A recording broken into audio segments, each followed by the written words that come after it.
Changes to Florida's unemployment compensation program are in the works.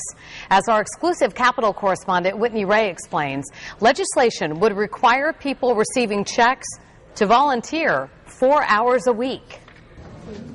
A group of fed-up unemployed Floridians stormed the state capitol Thursday. Deanna Wade traveled from South Florida to tell lawmakers to leave job seekers alone. If you don't have that skill, you can't get the job. The group was stirred to action by proposed changes that would shorten the number of weeks the state would pay benefits from 26 to 20, make it harder for laid-off workers to qualify, and require volunteer services in exchange for weekly checks. Just shortening the week or things like that when there are no real jobs on the other end of that pipeline, it would really put people in jeopardy. The changes are being billed as a jobs creator because they would lower business taxes. The unemployment reform legislation comes as Governor Rick Scott lays off 15 people from the Department of Corrections and calls for another 8,600 state jobs to be eliminated.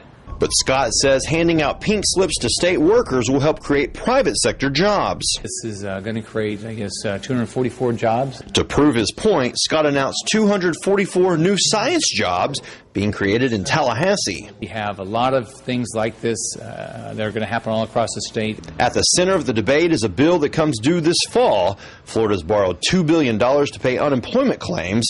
Unless the legislature takes action, business taxes will go up to pay the money back. In Tallahassee, Whitney Ray, WPTV News Channel 5.